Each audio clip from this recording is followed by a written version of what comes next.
attached to a home that was supposed to be listing for sale. What people? Do you live here? Okay.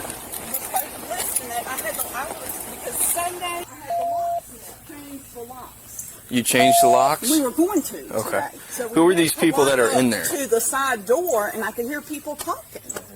Who's supposed to? You chose not to. I said, come to the side door, please. Okay. None of us heard that. All right.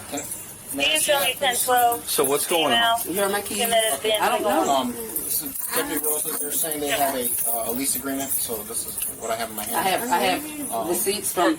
I have cable. I have my lawn service crew that comes. Been here 2.5 months, 3 months. Gonna pay another. Squatters. The internet already decided how this one ends. A woman in a house that was supposed to be empty, a sheriff's deputy at the side door, and a comment section screaming for blood. But watch what she actually says. We paid our money. They gave us the key and everything. Now slow down because there are 4 separate crimes hiding in this one body cam, and only one of them is the reason she ends up in handcuffs. There is a fake lease. There is a false name. There is a secret warrant from another county. And there is a version of this exact stop where the person being let out in cuffs is not a criminal at all. She is a victim. I wore the badge before I defended people in court. So let me show you both sides of this one. I am Matthew Graves. For years, I was the cop knocking on the door, running the call where somebody says they live here and the owner says they do not. Then I went to law school and spent years on the other side, defending the people standing where this woman is standing. So I am not going to give you the cruel version of this, the one that is all over the internet right now, the one that makes fun of how she looks and where she is from and never once tells you what the law actually is. That mockery is the easy part. The law is the interesting part. So let's do the law. It's a mobile home, and I have to redo. The floors was caved in. I have holes on the porch and everything. So I'm renovating that. So my friend girl who works in the villages at the nursing home, care house. Okay. She said she had a friend who was renting out a house with in a nice quiet area with a pool, and we had to do $7,000 down, but installments since it was the 4 of us. Okay. We met here. He gave me the keys. Sheriff's office!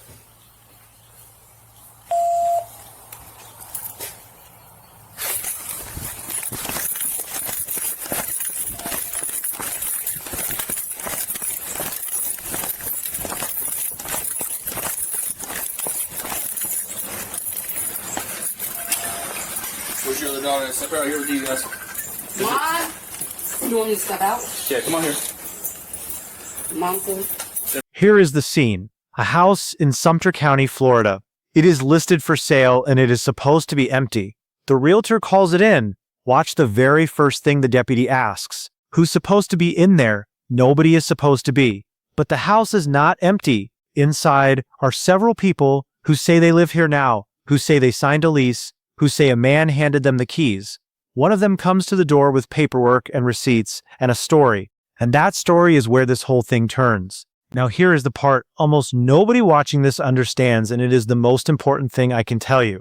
This body cam is from September of 2022, and in September of 2022, Florida had no squatter removal law at all.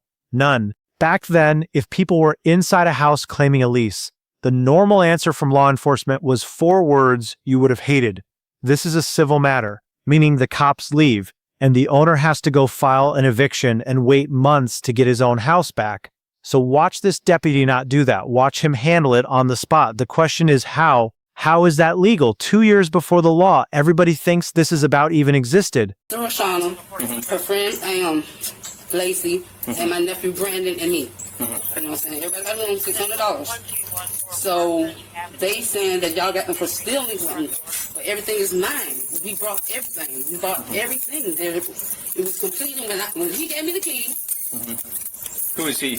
Mr. Kareem, off 5 Star Realty, or whatever. I met him through, I was just seeing they work. So my friend girl said she knows about to have a house, because I told her my house in Bellevue was a little too small. So I'm going to renovate that house because it's triple wide. All right, I've been through the home purchasing process. I can tell you right now, unless I see, I understand that, but unless I see some type of license or some sort of business backing where it's your name on a card with your, because he's still going to be considered a realtor, right? Yeah. Even he's a licensing agent. Landlord. Right. So he's going to have some sort of license number. Did you ask to inquire about a license number, or you just were like, okay, this is a nice house? What? The answer starts with the lease, because a real lease is a civil problem. A fake one is a crime. Watch the deputy read it. This is in different handwritings. The business on here doesn't exist. And there it is. The moment that document falls apart, this stops being a tenant dispute and becomes evidence. Under Florida law, faking a lease or claiming you can rent out a property you have no authority over is not a gray area you settle in eviction court. It is criminal. And once that lease falls apart, the deputy has every reason to treat the people inside as trespassers, not tenants, in a house that is for sale. That is the door that lets the deputy act now instead of months from now. Not a squatter law, a fraud. Then comes the second crime, and this one she does to herself. The deputy asks her name. She says Lisa Pearson. He asks again later, and again she says Lisa, and then it comes apart. Her real name is Felicia Ann Pearson. Giving a false name to an officer while you are being detained is its own crime in Florida. Statute 901.36, a first-degree misdemeanor on its own. And I want you to notice something as a defense lawyer. An innocent person, a person who genuinely thinks they rented this house in good faith, does not usually need to hide who they are. The lie is a red flag. It is the first real sign that the deputy may not be dealing with a confused tenant. What, you got my phone? Why am I being detained, sir? Stay here. And I did nothing wrong at all. You've got a warrant for your arrest, man. For what, sir? Grand theft. What did I Now you're going to steal? stay here away from everybody. What did I steal, sir? Now, ma'am, that is not up for me to decide. I did not okay? steal anything. Don't let her in the house. I did not steal anything. Okay. I've never All stole right, anything. that's between you and Marion County. That's not between me and you. County, Yep. I've never stolen anything. Okay. I've never ever stolen anything. Your name is Felicia, correct? Ann Pearson. And that's why you gave us the name Lisa No, instead no. of Felicia. What did I steal in Marion County? Ma'am, that has nothing to do with me, and that has everything to do with you and Marion County, okay? Marion County tells me you have a warrant. For what? Judge, that's because a judge signed off on your warrant, okay? I don't understand. And it really don't look good. You got a charge for grand theft. You got a bond of, I think, what, 7? Grand theft, and we're sort of doing the same stuff here. I didn't steal anything. I own my home in Marion County. What did I steal, sir? Hey, Sierra 50. It's going to be 48 out of Marion for grand theft. Of what? An auto? And false name. So if you want, I can just rack that. And then the floor drops out. And this is the single most important point in the entire video. She is not arrested for squatting. Listen to the deputy. Marion County tells me you have a warrant. Grand theft. She already had an active arrest warrant out of a neighboring county signed by a judge for grand theft with a bond around $7,000. That warrant is the reason the handcuffs come out, not the lease, not the house. The squatting and the warrant are two completely different stories, and the Rage edit smashes them into one, so it feels like she got arrested for being a squatter. She did not. She got arrested because a judge in another county had already signed a warrant with her name on it. Take the house out of this entirely, and she still gets cuffed the second her name comes back. Put the dog in her lap. Now. Mama. Stand up. What did I do? Turn around. What did I do? Hands What did I Hands do? on your back. Hands on your back. Don't resist. Do not Mama. resist. Do not resist. Stop Resist. Record it. You've got a warrant for your arrest. For what? We'll get to that. What do I have? No, you. Now you're going to catch another charge for resisting. I'm not resisting, sir. Come on. I'm not resisting. 222. You can clear it. 1 detain. Now watch what gets added on, because this is the part one can give you that the angry channels cannot. As she is being detained, the deputy tells her she is about to catch another charge, resisting, and she says it back more than once. I'm not resisting, sir. I'm not resisting. In Florida, resisting an officer without violence, Statute 843.02 does not require swinging on anybody.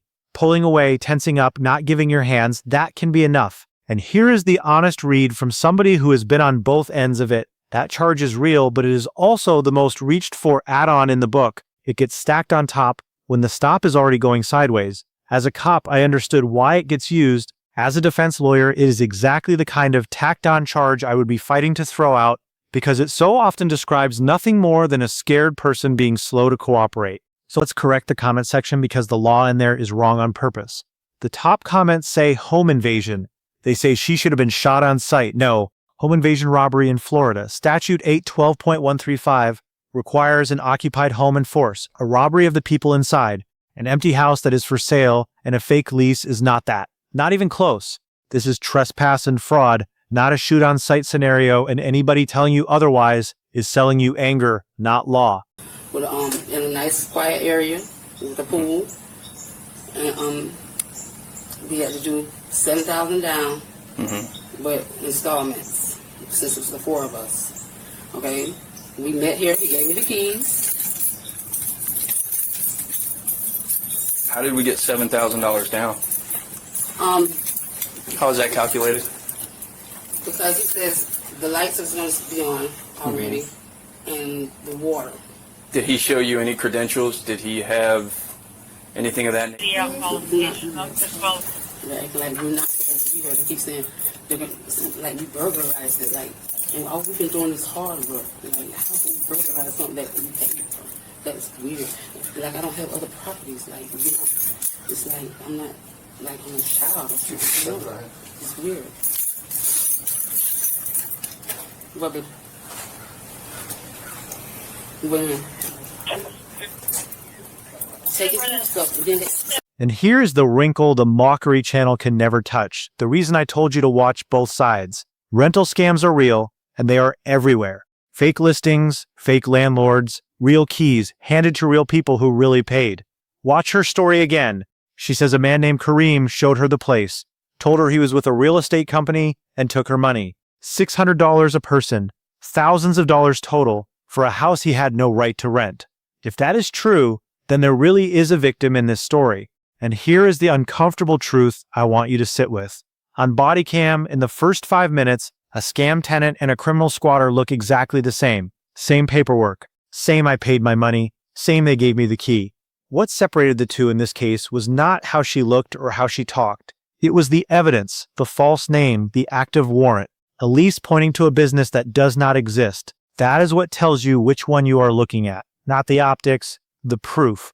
So circle back to where we started. How did a deputy clear a house full of claimed tenants on the spot in 2022 with no squatter law on the books?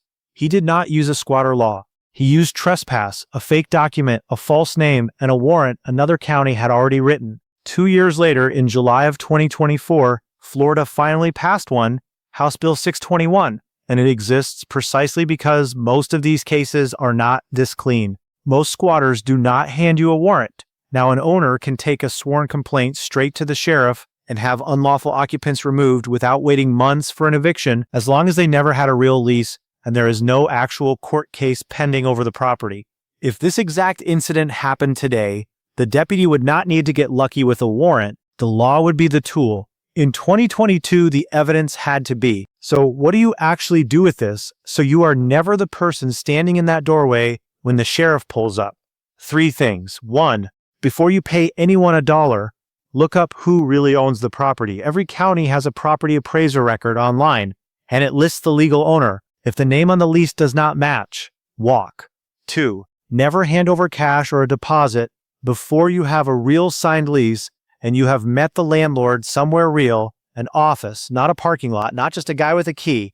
3, if a deal feels too easy and too cheap, that is the scam every time. The people who paid Kareem were not stupid, they were trusting. The paperwork is what protects you. On both sides of that door, I am Matthew Graves. Know the rights.